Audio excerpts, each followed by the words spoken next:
podcast. I'm chilling with the man of the hour, Danny Chacon. Crew, you are black belt in jiu-jitsu as well. Yes, sir. You are an official for WKA, and you're always active, man. You're all over the place. I love to see it. I follow you on the socials ever since I met you. A few years back now. Time flies. But man, always active. I love to see what you're doing. I see you growing out there in the Denver area. How's that going? Denver is great. Denver's a really good fight community. I think that it started off very small with obviously because you're out there, Muay Thai is small, but MMA is huge. But Denver is doing great right now. A lot of more shows are happening. We have a big Muay Thai camp happening that I'm hosting. I'm having my first scrimmage out there, which is going to be really, really cool. Denver's rocking, man. We have a lot of good talent out there in the MMA scene, the jiu-jitsu scene, and Muay Thai. Muay Thai is a little bit smaller, however, it's expanding, man. Yeah. I've had the privilege of going out there a handful of times when I was working under Dwayne, right? Dwayne Ludwig. So I like the Denver area a lot. There's a lot of cool stuff out there in general, but like Red Rocks, like that shit's really cool. But yeah, I mean, the scene is pretty decent out there. There's a lot of good talent out there, that's for sure. So that's exciting to hear that you get to have some involvement in growing the Muay Thai component of that. That would be cool. Yeah. Well, when's the scrimmage? I'm hoping to pencil in the end of the year. I think the hard part also is that because we're in elevation, it's hard for us to bring in people in to come train to fight, because that's like the biggest setback. Yeah. And then they had the USA Nationals. Like, this was the first time they had, this is maybe 4 years ago, where they had the top fighters in Muay Thai division come together for the USA Nationals, and a lot of people, like the pro, even it was a pro AMI card, and a lot of the pros just gassed out because the elevation was a big factor. It's a game changer, that's for sure. Because I'd get off the plane and I'd go straight to Ludwig's. I'd start training the night I got there, and I'd be I need to sit down. I'd sit down and I was like, bro, this is crazy. Like, you don't realize it until you start going, like, wow, or just repping is hard. Hitting the bag is more difficult. Like, just simple things that shouldn't be that much of a task. It's daunting. So definitely, if we're going to fight, then it's like you definitely want to get there a little bit sooner so you can try to acclimate the best you can to what it is. Because coming from sea level to go up to altitude is a big difference. But vice versa, when we go out and compete, we have advantage. that little advantage, that little boost. And as a coach, I just get in my ear, my fighters be like, remember, we're coming from altitude. And so they're like a little more juiced up, like, oh yeah, I have more gas. Yeah. I don't know the science of it all, but I think it just kind of, you can see a little more go. Yeah. Which is really, really cool. And because the Olympic Training Center is in Colorado Springs. Right. They just had WACO. They had the WACO tournament, the kickboxing tournament recently over there. And once again, people were just gassed out because of the elevation. Yeah, it's a game changer, that's for sure, without a doubt. And it's like that's one of those things. That's why the Olympic Training Center is out there. It does provide you that little extra, right? A little extra in the tank goes a long way with guys that know how to use it. Yeah. So that's huge. That's dope, man. I love to see that. I know as an official with WKA, you travel all over the place. You're all over. I mean, all over the world essentially. Yeah. So that's pretty cool. That's pretty crazy. What's that like?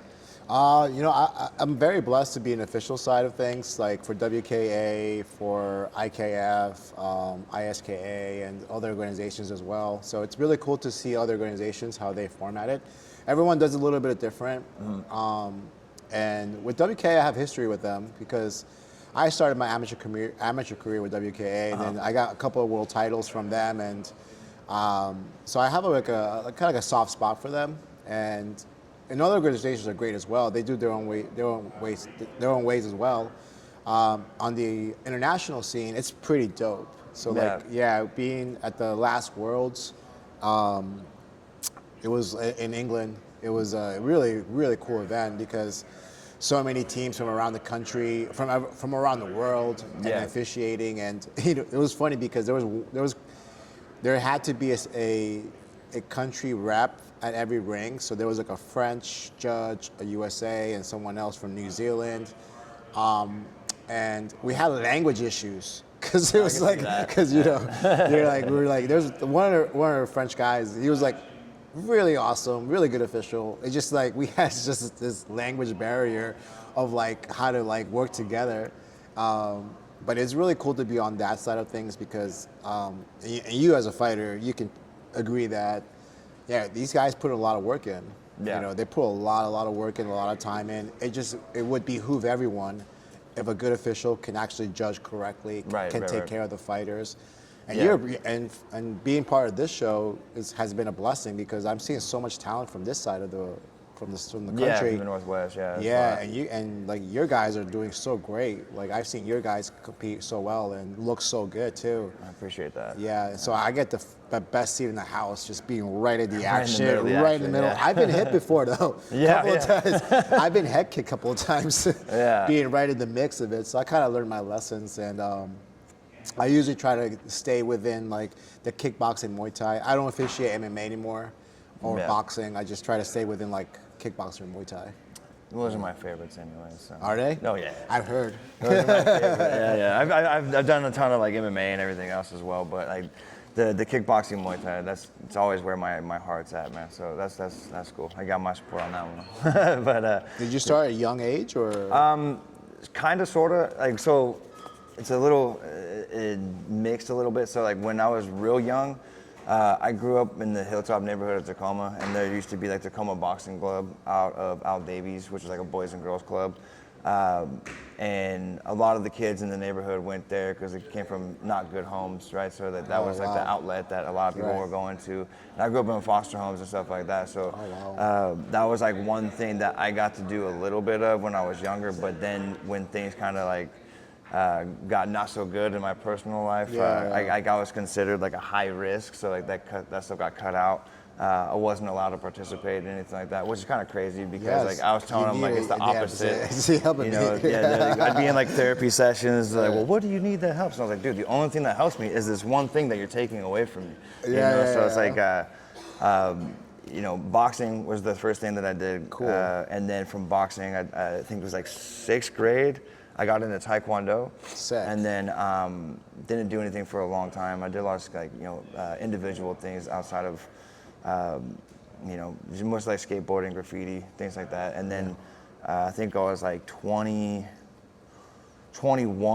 I started to dabble a little bit of just kind of moving around with some martial arts and stuff again. And then, you know, back then I was a heavy drinker, so I had to get rid of that, the bad habits, and then I kind of went on this little like hiatus down the coast, ended up over in Arizona, and then I got my real start in like Arizona, like 22, 23. Oh, wow. And then, you know, ironically, this, you know, Safford area, same area as Justin Gaethje. So sick, yeah. It started out there for MMA, and it was like a mix between, you know, I got like some judo from a guy, his name was Kenneth Lester.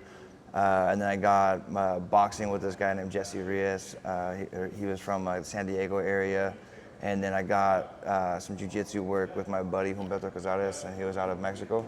Cool. He was a pro out of Mexico, and yeah, man, between those guys, I got a good little jump on it. And then I moved back to Washington when my job ended. So like I was there for like an expansion project. The project was coming to an end. I had the option to either move to like Las Cruces or San Diego area, or come back to Washington, and I just, you know, this guy little Homestead wanted to see how I do back home, you know, with my new skills. So I came back home, ended up working with Dennis Hallman, Benji Raddick, Corey Novella. Wow, the OGs. So a lot of like Strike Force, UFC guys. Then that's where I was at for a long time, and then transitioned from that back to striking and just staying pure in like the striking space for a bit. Focusing on developing like Kunkamai under Southbound Martial Arts with Lokru Boa and Ajan Sarab. So, and now you know, did my thing there, then did my Ludwig stuff. So it's been an interesting path, but nice little mix of things all over the place. So it's been cool. You have a diverse of experiences. You know, oftentimes I think that not a lot of people get that. And it's a benefit because you've clearly seen so many avenues and pathways. And like I think a good coach or just a regular good martial artist needs that.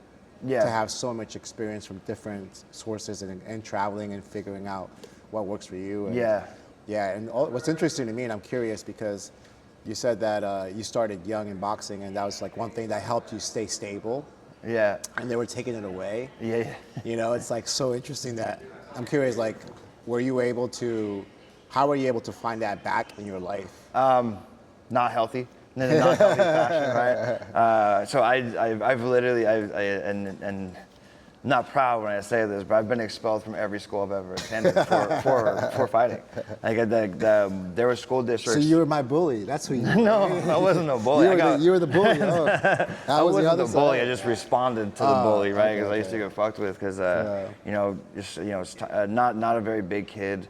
I had a weird childhood because like I don't talk about it often, but it's a weird situation. I'm actually the product of like a sperm donor to two females. So no way. Yeah, so like it's a weird situation. So again, so before I got put into like group homes, not only was I in my mom was a crackhead, but obviously like also like I was like back then like gay wasn't as normal, right? Or even now. Right. Yeah. So it's like I got fucked with a lot, so I would just eventually fucking have enough and respond, you know what I mean? And then I started to like it a lot, and then I would kind of look for it. It was like I originally. It kind of like made all the noise of like bullshit life to be like, doesn't matter. This is much more fun. And it's always something that I was like drawn to and kind of like put on like a pedestal in a sense, and it was always just very intrigued by, right? Because I'd grow up watching these like martial art movies with like Bruce Lee, Jean-Claude Van Damme, Jet Li, Jackie Chan, Donnie Yen, all these all these like classic martial art movies. You know what I mean? Even before then, you're looking at like 36 Chambers and things like that. It's like the old Shaolin monks and all that stuff. It's like I was like really drawn to that. It's not just like the martial art component of it, but the philosophy component of it, right? Absolutely. And just seeing like the discipline and the self-control and like the guided structure of what it was. I thought it was cool. That's what always drove me to it. And then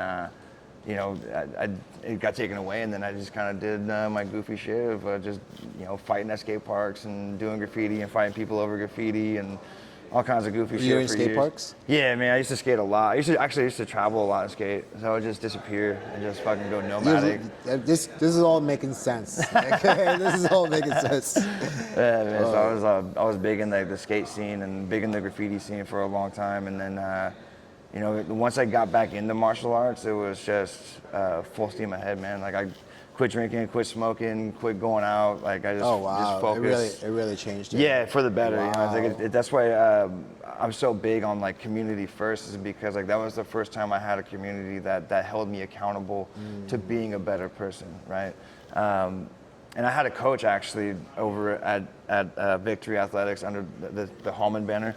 His name was Pete Gray, and he grew up in the foster homes and stuff too. So so you had someone to relate to. Yeah, there was like some relatability there, which was nice and helpful. And then once I moved from there over to like Synergy, the team that ironically I'm the head coach now because I got appointed that position. But I was under Ron Pittman and James Pogda-Valduris.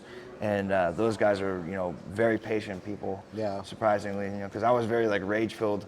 Had a lot of rage that needed to get channeled appropriately, and so we're in the same pot because my dad pieced out when I was young, and I didn't really have any father figures, and I grew up with no structure, nothing in my life, and then I got bullied a lot. Like I came to the country illegally. Right. So my mom was a victim of abuse, of physical abuse from my dad, and my mom was like, I gotta get the fuck out of here. So she like took me and my brother and like fucking came to America, because I was born in Argentina, and so she's like, we gotta go. So I had so much rage and shit, and but it wasn't like geared to people. It was more to myself. I was internally just hurting myself. Yeah. Until I found martial arts, until I found that, and then I was just like, oh, cool. There's another outlet, really. Because that's what interests me. Because like you would tell someone like, hey, this is actually helping me out, and they're like, no, we're gonna take it away from you. Yeah. I couldn't do it because we couldn't afford it. My mom's like, that was a big component of it when I was younger as well. Yeah, right? I mean, I like my mom. She had 2 jobs. She would clean hotels. And then work at a factory. And like my older brother, he had to work. So like all of us just were struggling. And then eventually, like I figured it out. Where like, kind of like you, where like I was watching these Jackie Chan movies, I was watching these like, this is so dope. I was watching like all these martial arts, and really intrigued me, and I would practice on my own, like not knowing what the hell. I would buy like a Eddie Bravo, what's that, 10 Planet Jiu-Jitsu books. Oh, yeah. I used to buy books too. I would go to Barnes and Noble or shit and just buy books because I couldn't afford training. Yeah, same. I was on the same tip, bro. I'd get, I'd say, like, I remember like a couple books like really well actually. There was one that I got. There was like the 10th Planet Jiu-Jitsu one that I got, and then there was another one that was from Randy Couture, and it was all based on like dirty boxing techniques I remember and that, things like that. And I fucking loved that shit, bro. Yeah. But I would take it, and it was helpful. You know, I would, you know, and it's, I'll attribute this to like skateboarding. Like when I used to skate, like the only way that I could kind of like learn was like I would watch and dissect and analyze and obsess over technique and like learn what the, you know, the foot positioning and the finesse of the footwork. Yeah. Right. So I think that is what led to me being able to kind of pick apart the structure of the martial arts and combatives through that book, because like if you don't know, it's tough to fucking dissect, right? Like you gotta get a general comprehension and understanding of something to really have like the full benefit of what 100% is given to you, right? But I attribute that to like skateboarding. Do you find there's overlap from skateboarding to martial arts? Yeah, I think a lot of the awareness of one positioning, two, the transference of weight, three, the general function of footwork, right? And then like just like all this, the proper distribution of things, right? All of that I think coincides and overlaps, because you know like, something I'm huge on when I'm coaching is like one, positional awareness, right? And two, competency of concept, right? And I think those two things I can attribute to skateboarding, right? Because like if I understood how a certain position of the footwork would work to you know manipulate the board in one direction, right? Okay, I apply this with this and I get this, right? So it's like there's like a shove it is just like this, you know, you're just popping the board and moving it laterally, right? And then the kickflip is like you're flicking. Boom, right? But you put the two together, you got a varial flip, right? So it's like the combining components of different things, right? And I think that's what kind of played into how I coach and having the diverse background that I do and like the dabbling in so many That's what arts, makes you unique. And that's what makes you like your specific voice and pathway for your fighters and students because like of that experience. You know? I think that's really, for me it was like dancing. Dude, I did dancing when I was younger. Yeah. I did a lot of dancing, and so I come from that approach for my students. It's like balance, rhythm, awareness tempo, of space, right? tempo, timing. You know, and then like trying to learn the sequence. You know, and so and then learning how to compose yourself. You know, so there's a lot of like overlap that I've seen from my background dancing and right, just being in front of a crowd. If you're doing it in front of a crowd, right, that's also like the nerves in front of that. Right? And like when I started it, again, I didn't have money, right? So I ended up cleaning the bathroom at the gym. Like a classic fucking story you hear all the time. Kid comes in, very motivated, very passionate, but you can't pay the bills, and now it's just like, hey, send him an email. This is like before Gmail. This is like Hotmail. You know what I'm saying? So I was just like, hey, really, I feel like I could do something with this, blah, blah, blah. And I already had one fight, so I had a ready kickboxing match, and so I was just all in right now. And so just praying for like my instructor to like email me back and be like, we got a deal. So he said, yeah, you know, I want you to clean the mats and pick up the stuff and clean the bathrooms. I'm like, stolen, done. Like I'm gonna run with this as much as I can.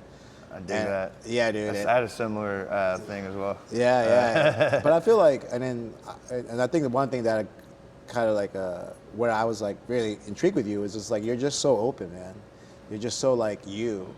And I think that, and you've seen this with other coaches, they're just like, and it's okay, like everyone's different. They're just like, put up this front, put up this just like, kind of like thing. And I'm like, it's not, personally, I don't know. You can really relate with your students that way, but like you being open and being friendly and always being you. Since the day I met you, like 4 years ago or some shit. I'm just like, this guy gets it. I think it's important to be your authentic self, man. Like the removal of masks and the removal of the facade allows, you know, you think about like the fight, right? Right. like you look at like the fight aspect of things, it's like you can talk all the shit you want on the internet, but truth bleeds through night of, right? And it's like you can say you're the best, this, that, and the third, but once the bell rings and the action takes place, you know, nothing else matters except that moment, right? And it's like it's kind of like something that I kind of apply in the same sense, where it's like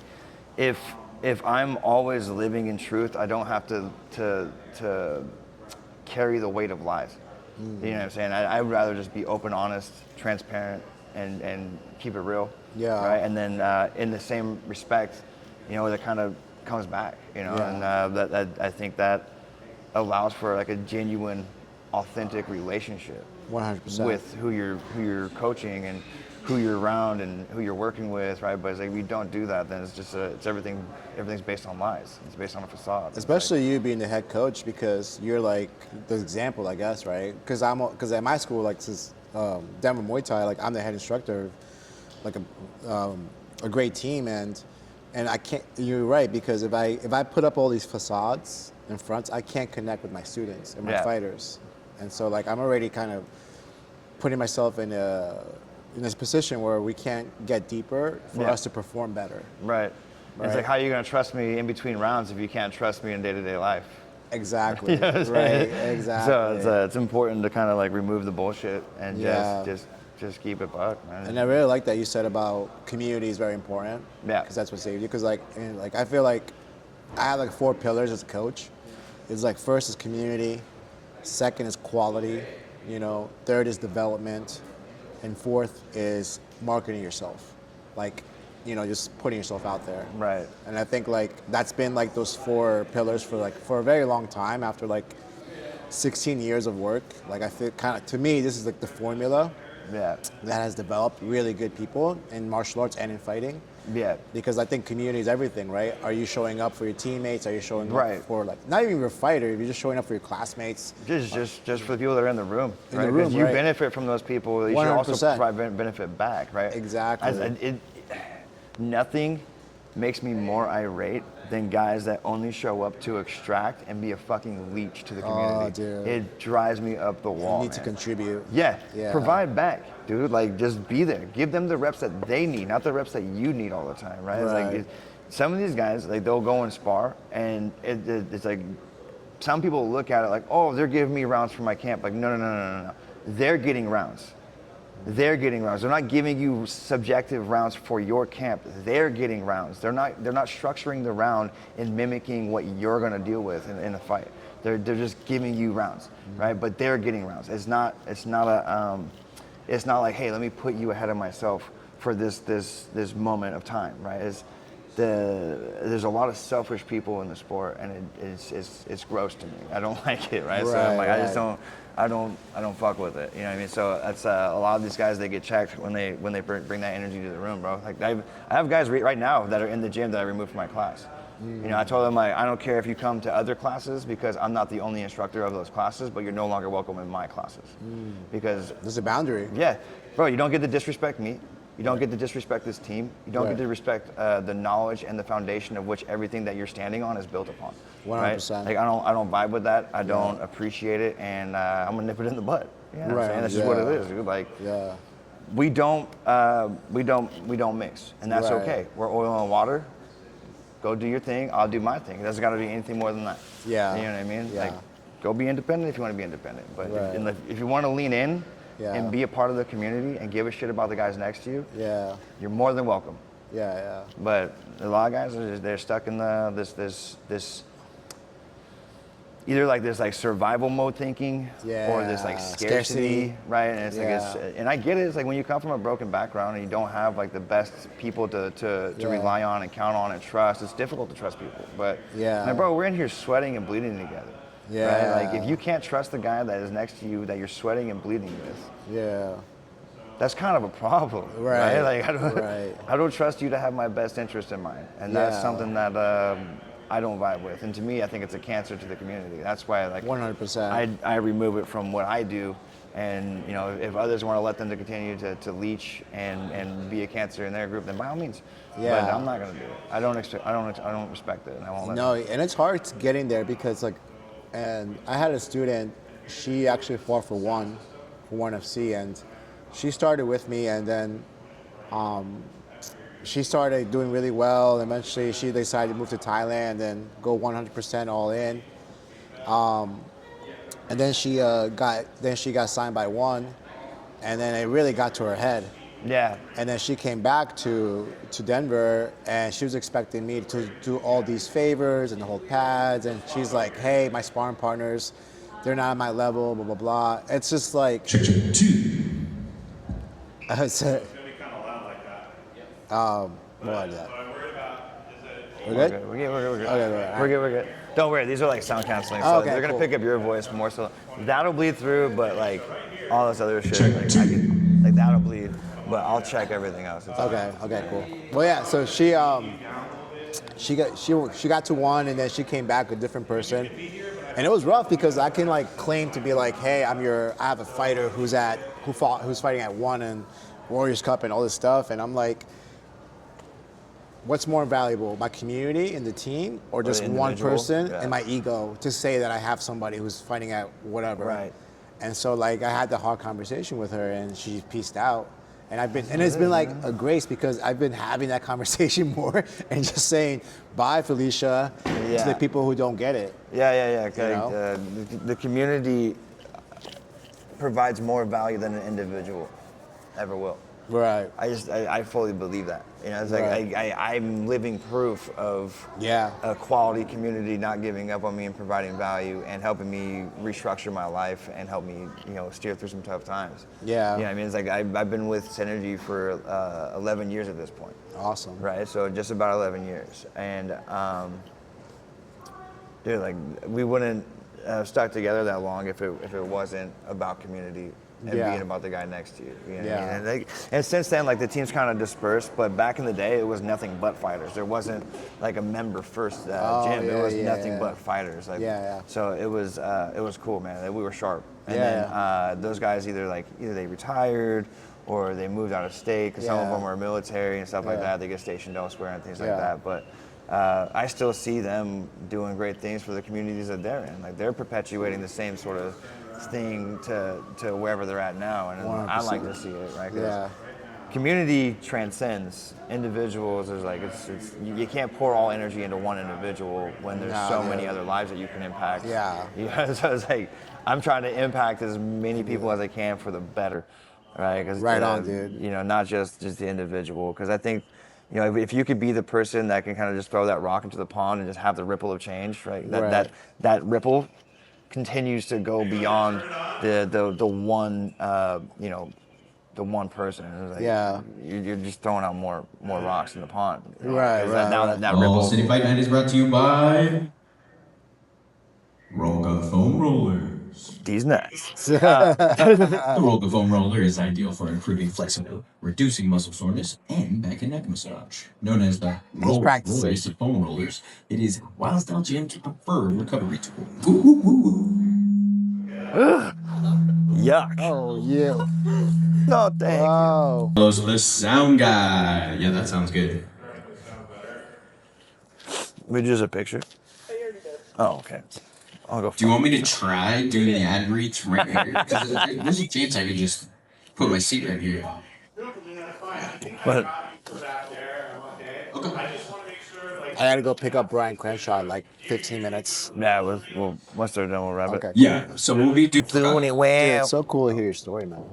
Oh, thanks, man. Likewise. in the blue corner. I've only got like tidbits of what you background on occasion, but so 152 pounds. it's cool to get like more in depth, more clarity. You know this is As I say, live, right? You're golden. This is a cool color too. Yeah, it's mood. It's a mood. Out now, brown cow. The arsonist has oddly shaped feet. Unique New York. Mr. Whiskers. Whiskey Mixer Mex Western. I love that movie. All right, man. So I think it might be our cue to start wrapping this shite up and let the show get on. And yeah, man. Got any closing thoughts you want to hit?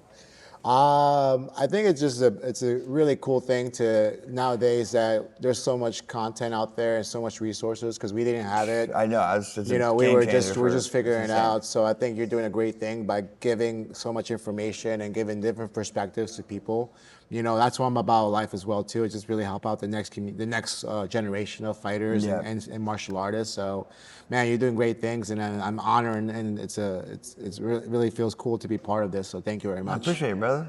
Much respect, man. And like I said, we're talking about doing like a little road trip or a little trip somewhere in August timeline. So I'll hit you up when Colorado's on the docket there. So yeah, if you're ever in Denver Muay Thai is my school. We're out there in downtown Denver. So free to come hit us up. We do jiu-jitsu, we do Muay Thai, we don't do kickboxing, we do MMA, but we do some cool shit. So yeah, it's a good looking gym, man. So definitely hit it up. We're gonna wrap this up, and we're here for All City Fight Night. Worlds collide. We got a world title fight along with a couple other title fights, and it's gonna be a banger of a show. So watch out for the content on that one too. Sick fights. Peace.